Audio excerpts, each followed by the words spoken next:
Y finalmente llegamos al último video. Con este video vamos a cerrar nuestro recorrido por la célula y lo vamos a dividir en tres bloques. El primer bloque se lo vamos a dedicar a la célula vegetal. El segundo bloque se lo vamos a dedicar a los procariontes. Y el tercero y último bloque lo vamos a dedicar a explicar la evolución de las células eucariontes.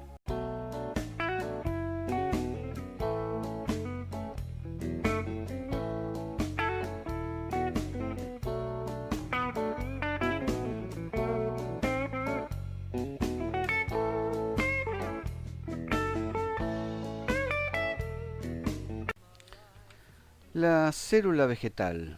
La célula vegetal es una célula eucarionte y nosotros ya conocemos la organización de una célula eucarionte.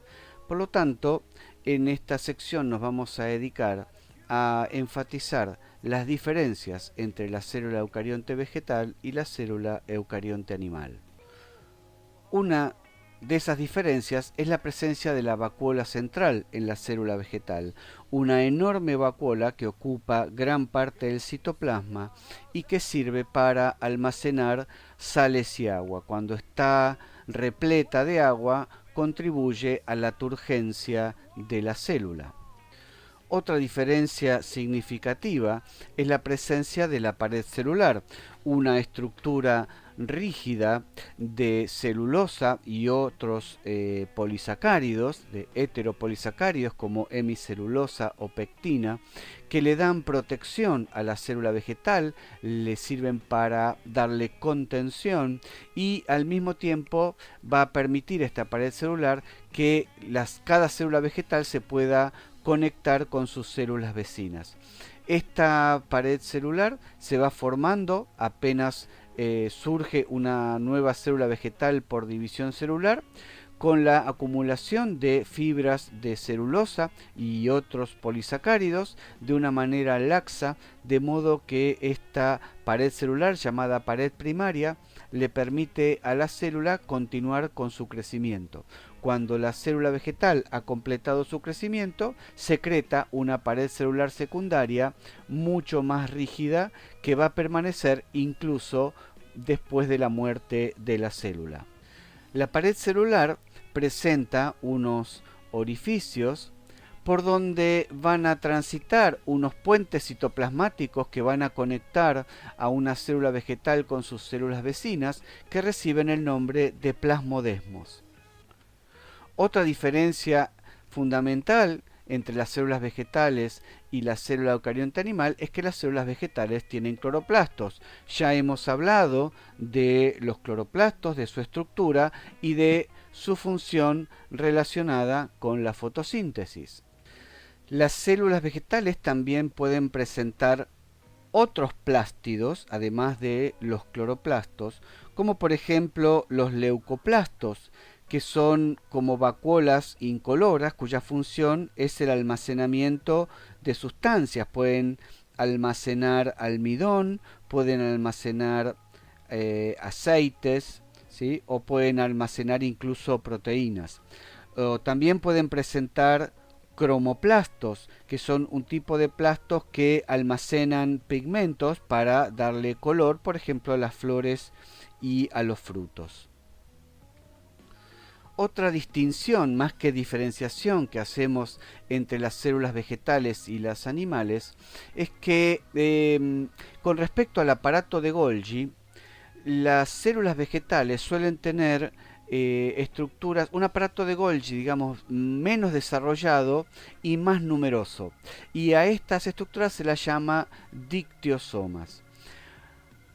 Otras diferencias que podemos citar y que no son visibles es que, por ejemplo, la membrana plasmática en las células vegetales carece de colesterol y del mismo modo las células vegetales carecen de centríolos.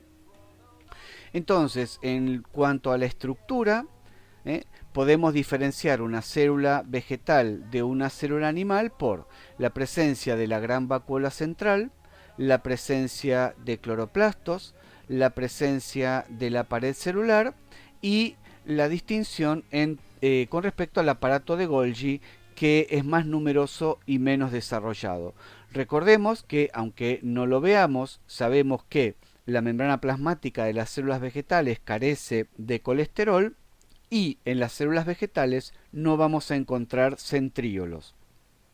Otra diferencia que hay entre la célula vegetal y las células animales tiene que ver con la división del citoplasma durante la división celular. Habíamos visto, cuando estudiamos el citoesqueleto, que en las células animales la división del citoplasma se produce por un estrangulamiento a partir de un anillo contráctil de microfilamentos. En las células vegetales no sucede de esta manera, sino que la división del citoplasma sucede por la formación de una placa membranosa llamada fragmoplasto, que se forma por una acumulación en el medio del citoplasma, es decir, una vez que se han separado los cromosomas y se han formado ambos núcleos hijos, se acumulan una serie de vesículas provenientes de los dictiosomas que se unen y forman esta placa membranosa llamada fragmoplasto. Estas vesículas contienen los primeros polisacáridos que van a formar la pared celular primaria, de modo que cuando se fusionan queda formada entonces una pared celular primaria que ya separa definitivamente ambas células hijas. Segunda parte, la célula procarionte. Hasta donde sabemos, los organismos procariontes fueron los primeros habitantes en nuestro planeta. Y eso quiere decir que son los organismos más primitivos, los más antiguos, y también son los organismos más simples, pero no por eso han sido poco exitosos. Los organismos procariontes son organismos exclusivamente unicelulares y son los más pequeños. Pueden tener diferentes formas, pueden ser redonditos, los que llamamos cocos, o pueden ser más alargados como forma de bastón, como los bacilos, o una forma tipo resorte como las espiroquetas. Como te decía, no por simples han dejado de ser exitosos. Los procariontes habitan casi todos los ambientes en nuestro planeta. Los podemos encontrar en el agua dulce, los podemos encontrar en el agua salada, en los sedimentos terrestres o acuáticos, en el hielo, también viviendo en otros seres vivos, en el intestino, en la piel, y hasta en afluentes volcánicos a temperaturas superiores a los 80 grados centígrados. Hay procariontes que son heterótrofos, esto es, aprovechan una fuente orgánica externa para obtener energía, como por ejemplo el caso de los lactobacilos, que utilizan el azúcar de la leche para obtener energía y la convierten en ácido láctico. Pero también hay procariontes que son fotosintetizadores, son las cianobacterias o cianofitas. Estas son capaces de obtener su propia materia orgánica a partir del proceso de fotosíntesis. Las bacterias se multiplican por un mecanismo conocido como fisión binaria. Lo vamos a estudiar en detalle cuando lleguemos a la clase de división celular, pero básicamente consiste en la duplicación de su material genético seguido de la división del citoplasma. Según la clasificación tradicional, a los procariontes se los incluía dentro del reino Monera, dado que no hay grandes diferencias estructurales entre los diversos grupos conocidos. Pero, sin embargo, basado en un enfoque evolutivo y gracias a los aportes de la biología molecular, actualmente a los procariontes se los divide en dos dominios. Si la clasificación moderna en realidad ya no utiliza más los reinos, sino los dominios. Esos dominios son eucaria, que es donde están todos los eucariontes, y bacteria o eubacteria y arquea, que es donde se divide a todos los procariontes en dos grupos. El dominio de arquea incluye a las arqueobacterias, aquellas que son filogenéticamente más primitivas, es decir, las que aparecieron primero en la evolución. Allí tenemos bacterias como las bacterias metanógenas, que producen gas metano a partir de dióxido de carbono, o las bacterias halófilas, que viven en ambientes extremadamente salinos, o las bacterias termoacidófilas, que viven en los manantiales volcánicos. Y por otro lado, el dominio bacteria representa un grupo que es muy heterogéneo, pero donde encontramos las bacterias evolutivamente más modernas. Allí encontramos bacterias de interés sanitario, por ejemplo, las que causan enfermedades, enfermedades respiratorias, enfermedades intestinales, enfermedades de la piel. Encontramos a las cianofitas, que son las bacterias fotosintetizadoras. Encontramos bacterias que son necesarias, son simbióticas con los mamíferos, por ejemplo la Escherichia coli, que vive en el intestino de los mamíferos y es esencial para la absorción de nutrientes. Encontramos bacterias que son útiles en la fabricación de alimentos, en lo que es la biotecnología tradicional, por ejemplo la fabricación del yogur o del vinagre. Encontramos bacterias que son de interés en la agronomía, que son bacterias que viven como simbióticas en las plantas y les ayudan a fijar el nitrógeno. Es decir, la mayoría de las bacterias que son de interés para el ser humano. Vamos a finalizar este segmento con una descripción de la organización de la célula procarionte. Y vamos a hacerlo yendo desde afuera hacia adentro. Externamente podemos encontrar una estructura denominada cápsula. No está presente en todos los procariontes, pero para aquellos que sí la tienen, se trata de una capa densa, viscosa, formada principalmente por polisacáridos y que tiene como función proteger a la célula y la adhesión a los sustratos. Por dentro de la cápsula se encuentra la pared celular. La pared celular está presente prácticamente en todos los procariontes, excepto en un pequeño grupo conocidos como micoplasmas. Pero exceptuando los micoplasmas, todos los procariontes tienen pared celular. La pared celular de los procariontes está constituida por un heteropolisacárido, un grupo de heteropolisacáridos conocidos como peptidoglicanos. El principal peptidoglicano de la pared celular es la mureína. La pared celular sirve para proteger a la célula y para contener todo su citoplasma, dado que sin esta pared celular la membrana no es capaz de contener a todo el interior de la célula y la célula terminaría estallando. La pared celular puede ser más gruesa o puede ser más delgada y eso diferencia a las bacterias en dos grupos, las llamadas gram positivas y gram negativas. Las gram positivas son aquellas bacterias que tienen la pared celular gruesa y que por lo tanto se tiñen con la coloración de gram, que es el violeta de genciana, mientras que las bacterias gram negativas son aquellas que tienen una pared celular más delgada y se tiñen escasamente con esta coloración. Las gram positivas toman un color violeta característico, mientras que las gram negativas quedan con un color rosadito. La pared celular es muy importante para la medicina porque justamente es el lugar donde actúan los antibióticos. Por lo menos los antibióticos derivados de la penicilina, que fue el primer antibiótico que se descubrió. La penicilina es capaz de perforar, de destruir la pared celular de las bacterias y de esa manera tiene su efecto bactericida.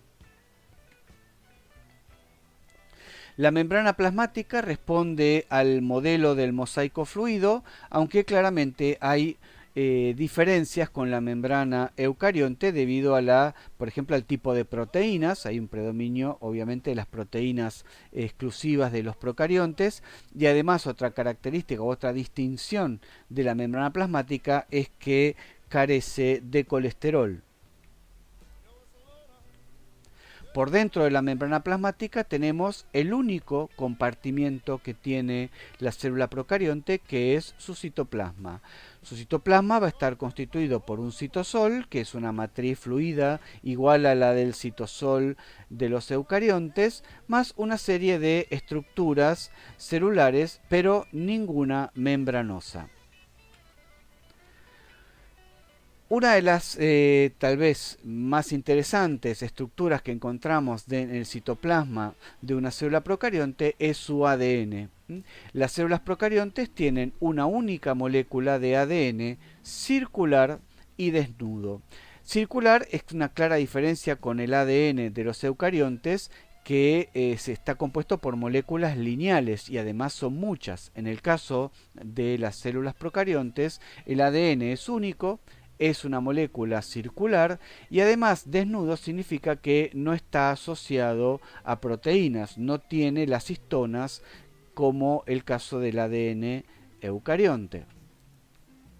También tenemos ribosomas que hacen síntesis de proteínas, pero hay una diferencia: los ribosomas procariontes son más pequeños que los ribosomas eucariontes. Puede haber o no, un ADN extracromosómico conocido como plásmido. Este puede estar presente o no. Las bacterias suelen pasarse los plásmidos y de esta manera transfieren información genética, claro, no esencial, de una bacteria a la otra. Puede haber gotas, que son sustancias de reserva, gotas de glucógeno o de aceite flotando por el citosol. Y algo característico de todo organismo procarionte es el flagelo. Los organismos procariontes se desplazan gracias a uno o más flagelos, pero que tiene grandes diferencias con el flagelo eucarionte. En principio, el flagelo procarionte está formado por una proteína que se llama flagelina y no está rodeado por membrana. Para finalizar, los pili, que pueden o no estar presentes, no están presentes en todas las bacterias, son prolongaciones proteicas que cumplen como función ayudar a la fijación y a la adherencia de las bacterias a su sustrato o incluso a otras bacterias. En esta última sección vamos a hablar de la evolución de las células eucariontes. Y alguno me preguntará, ¿y por qué no hablar de la evolución de las células procariontes? Bueno, para eso deberíamos remitirnos en principio a la teoría del origen de la vida de Oparin, así que los invito a que lean esa teoría por su cuenta y después nos consulten en clase. La evolución de las células eucariontes la vamos a dividir en dos aspectos. Por un lado, la evolución del sistema vacuolar citoplasmático, todo lo que es el sistema de endomembranas, y posteriormente los interrogantes que plantean la evolución de las mitocondrias y los cloroplastos. Se plantea que todo el sistema vacuolar citoplasmático fue derivando de la membrana plasmática, porque la membrana plasmática fue la primera membrana de la célula, es más, fue la primera estructura que empezó a definir una célula diferenciando el medio interno celular del medio externo. Y por otro lado, hemos visto que todas las estructuras del sistema vacuolar citoplasmático presentan la misma unidad de membrana y de hecho pueden intercambiarse membranas a partir de las vesículas de transporte que pueden fusionarse perfectamente entre las distintas estructuras. Esto lo que nos habla es de que todas esas estructuras obedecen a una misma unidad de organización y todas esas estructuras derivan de la membrana plasmática. Se cree que a lo largo de la evolución, una célula eucarionte, una célula procarionte primitiva, empezó a experimentar plegamientos en su membrana, invaginaciones de la membrana que se extendían hacia el interior. Esto representaba una manera de aumentar la superficie de trabajo, la superficie de intercambio, la superficie de exposición al medio ambiente, pero sin aumentar el volumen. Y nosotros sabemos que el tamaño de una célula está justamente limitado por la relación entre la superficie y el volumen. Si una célula fuese muy grande, tendría un volumen demasiado grande para una superficie más bien pequeña, y eso le dificultaría mucho el intercambio de sustancias. Entonces, como una manera de aumentar la superficie de exposición, la membrana plasmática, fue ventajoso para estas células primitivas que la membrana plasmática sufriera estas invaginaciones. Con el tiempo, siempre hablando en términos evolutivos, estas invaginaciones empezaron a diferenciarse y a crear, digamos, lo que hoy conocemos como las organelas del SBC, el retículo endoplasmático, el aparato de Golgi y la envoltura nuclear. Ahora, un desafío muy diferente nos plantean las mitocondrias y los cloroplastos, porque como vimos oportunamente, estas organelas tienen características, digamos, que son en principio difíciles de explicar.